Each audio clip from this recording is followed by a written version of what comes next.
Hi hello ನಮಸ್ಕಾರ, welcome back to Hamsa's kitchen channel. ಯಾರೆಲ್ಲ ನಮ್ಮ ಚಾನಲ್ನ ಫಸ್ಟ್ ಟೈಮ್ ನೋಡ್ತಾ ಇದ್ದೀರಾ ಅವ್ರು ದಯವಿಟ್ಟು ಈ ವಿಡಿಯೋನ ಕೊನೆ ತನಕ ನೋಡಿ. ಖಂಡಿತ ನಿಮಗೂ ಕೂಡ ಈ ರೆಸಿಪಿ ಇಷ್ಟ ಆಗುತ್ತೆ. ಇವತ್ತಿನ ಸ್ಪೆಷಲ್ ರೆಸಿಪಿ ಏನಪ್ಪ ಅಂತ ಹೇಳಿದ್ರೆ ಎಲೆಕೋಸ್ ಪಲ್ಯ. ಈ ಪಲ್ಯ ಯಾವಾಗಲೂ ನಾವು ಬೇಯಿಸ್ಕೊಂಡು ಒಗ್ಗರಣೆ ಹಾಕ್ತೀರಿ, ಆದರೆ ಈ ಸಾರಿ ನಾನು ಎಣ್ಣೆನಲ್ಲೇ ಫ್ರೈ ಮಾಡ್ಕೊಂಡಿದ್ದೀನಿ. ಸೊ ಟೇಸ್ಟ್ ಅಂತೂ ತುಂಬಾನೇ ಚೆನ್ನಾಗಿರುತ್ತೆ. ನೀವು ಕೂಡ ಮನೆಯಲ್ಲಿ ಟ್ರೈ ಮಾಡಿ. ಈ ರೆಸಿಪಿ ಚಪಾತಿಗೆ ಹಾಗೆ ಪೂರಿಗೆ ಅನ್ನ ಸಾಂಬಾರ್ ನಂಚ್ಕೊಳ್ಳೋದಕ್ಕೆ ತುಂಬಾನೇ ಚೆನ್ನಾಗಿರುತ್ತೆ. ಮನೆಯಲ್ಲಿ ಎಲ್ಲರೂ ತುಂಬಾ ಇಷ್ಟಪಟ್ಟು ತಿಂತಾರೆ. ನಾನು ಈಗ ಎಲೆಕೋಸ್ ಪಲ್ಯ ಹೇಗೆ ಮಾಡೋದು ಅಂತ ತೋರಿಸ್ಕೊಡ್ತೀನಿ ನೋಡಿ. ಎಣ್ಣೆ ಕಾದ್ಮೇಲೆ ಒಂದು ಅರ್ಧ ಸ್ಪೂನ್ ಅಷ್ಟು ಸಾಸಿವೆ ಹಾಕೋತಾ ಇದ್ದೀನಿ.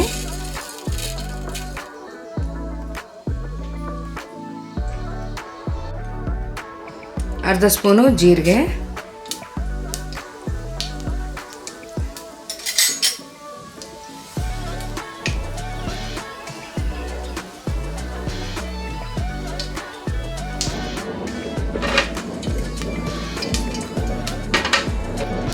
ಸ್ವಲ್ಪ ಇಂಗು,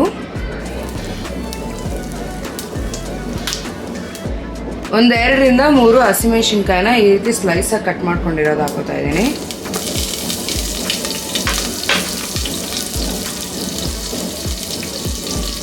ಎರಡು ಈರುಳ್ಳಿ ಈ ರೀತಿ ಸಣ್ಣದಾಗಿ ಕಟ್ ಮಾಡ್ಕೊಂಡಿರೋದು,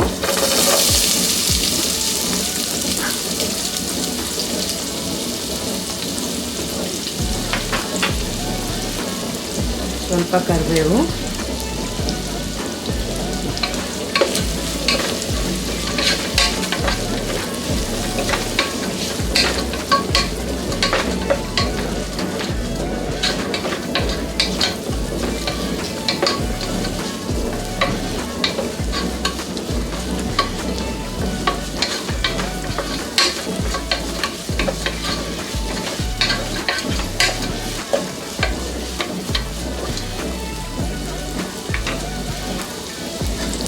ಈರುಳ್ಳಿ ಫ್ರೈ ಆಗಬೇಕಾದ್ರೆ ಇದಕ್ಕೆ ಸ್ವಲ್ಪ ಅರಿಶಿನ ಹಾಕೋತಾ ಇದ್ದೀನಿ,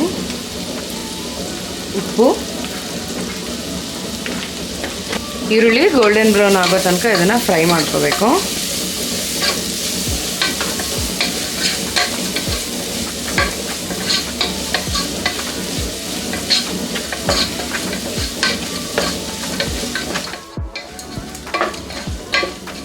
ನೋಡಿ ಈರುಳ್ಳಿ ಕಲರ್ ಚೇಂಜ್ ಆಗಿದೆ. ಈಗ ಇದಕ್ಕೆ ಸಣ್ಣದಾಗಿ ಕಟ್ ಮಾಡ್ಕೊಂಡಿರುವಂಥ ಎಲೆಕೋಸನ್ನ ಹಾಕೋತಿದ್ದೀನಿ. ಒಂದು ಮೀಡಿಯಂ ಸೈಜ್ದು ಎಲೆಕೋಸು ಚೆನ್ನಾಗಿ ವಾಶ್ ಮಾಡಿ ಈ ರೀತಿ ಸಣ್ಣದಾಗಿ ಕಟ್ ಮಾಡ್ಕೊಂಡಿಟ್ಕೊಂಡಿದ್ದೆ.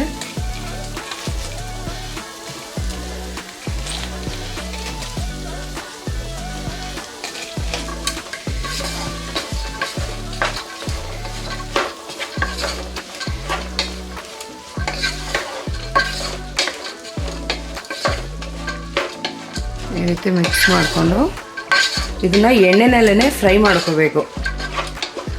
ಸೊ ಎಲ್ಲರೂ ಇದನ್ನು ಬೇಯಿಸಿ ಹಾಕೋತಾರೆ. ಸೊ ಬೇಯಿಸಿ ಕೂಡ ಹಾಕ್ಕೊಳ್ಬೋದು, ಬಟ್ ಬೇಯಿಸಿ ಹಾಕೊಳ್ಳೋದ್ರಿಂದ ಈ ರೀತಿ ನಾವು ಎಣ್ಣೆನಲ್ಲೇ ಇದನ್ನು ಬೇಯಿಸ್ಕೊಂಡ್ರೆ ಕ್ರಂಚಿನೆಸ್ಸು ಚೆನ್ನಾಗಿರುತ್ತೆ.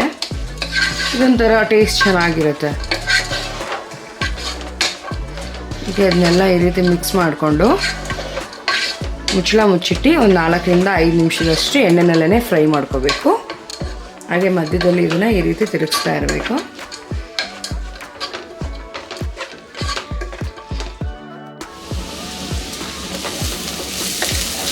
ನೋಡಿ ಇದು ಎಣ್ಣೆನಲ್ಲೇ ಬೆಂದಿದೆ.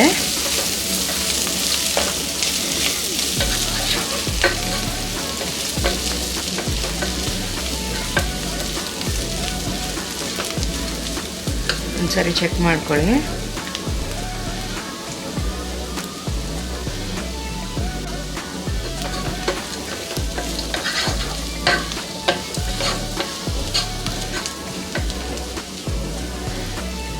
ಈ ರೀತಿ ಬೆಂದಿದ್ದಾದ್ಮೇಲೆ ಇದಕ್ಕೆ ಒಂದು 4 ಸ್ಪೂನ್ ಅಷ್ಟು ಕಾಯಿ ತುರಿನ ಹಾಕೋತಾ ಇದ್ದೀನಿ. ಇದು ಸಣ್ಣದಾಗಿ ತುರಿದಿಟ್ಕೊಂಡಿರುವಂಥ ಕಾಯಿ ತುರಿ,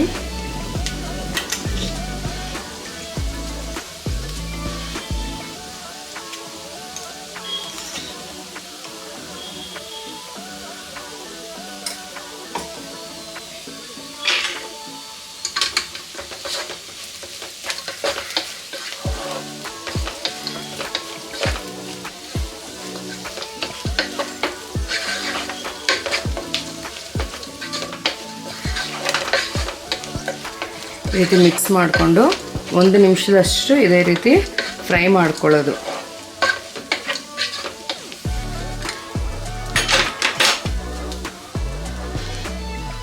ರುಚಿಕರವಾದ ಎಲೆಕೋಸು ಪಲ್ಯ ರೆಡಿ ಇದೆ. ಈಗ ಇದನ್ನ ಸರ್ವ್ ಮಾಡ್ಕೊಳ್ಳೋಣ. ನೋಡಿದ್ರಲ್ಲ ಎಷ್ಟು ಸಿಂಪಲ್ ಸ್ಟೆಪ್ಪಲ್ಲಿ ನಾನು ಎಲೆಕೋಸು ಪಲ್ಯ ಹೇಗೆ ಮಾಡೋದು ಅಂತ ತೋರಿಸ್ಕೊಟ್ಟಿದ್ದೀನಿ. ಇದೇ ರೀತಿ ಸಿಂಪಲ್ ರೆಸಿಪಿಗಾಗಿ ಅಮ್ಸಸ್ ಕಿಚನ್ ಚಾನಲ್ನ ಸಬ್ಸ್ಕ್ರೈಬ್ ಮಾಡೋದು ಮರಿಬೇಡಿ, ಹಾಗೂ ಫಾಲೋ ಮಾಡೋದು ಕೂಡ ಮರಿಬೇಡಿ. ಈ ರೆಸಿಪಿ ನಿಮ್ಗೆ ಏನಾದರೂ ಇಷ್ಟ ಆಗಿದೆ ನಿಮ್ಮ ಫ್ಯಾಮಿಲಿ ಫ್ರೆಂಡ್ಸ್ಗೆ ಶೇರ್ ಮಾಡಿ, ಲೈಕ್ ಮಾಡಿ, ಹಾಗೆ ಪಕ್ಕದಲ್ಲಿರೋ ಬೆಲ್ ಐಕಾನ್ ಆನ್ ಮಾಡ್ಕೊಳ್ಳಿ. ನಾವು ಅಪ್ಲೋಡ್ ಮಾಡೋ ಎಲ್ಲ ನೋಟಿಫಿಕೇಶನ್ ನಿಮಗೆ ಸಿಗುತ್ತೆ ಅಂತ ಹೇಳ್ತಾ ಈ ವಿಡಿಯೋ ನೋಡೋದಕ್ಕಾಗಿ ಧನ್ಯವಾದಗಳು.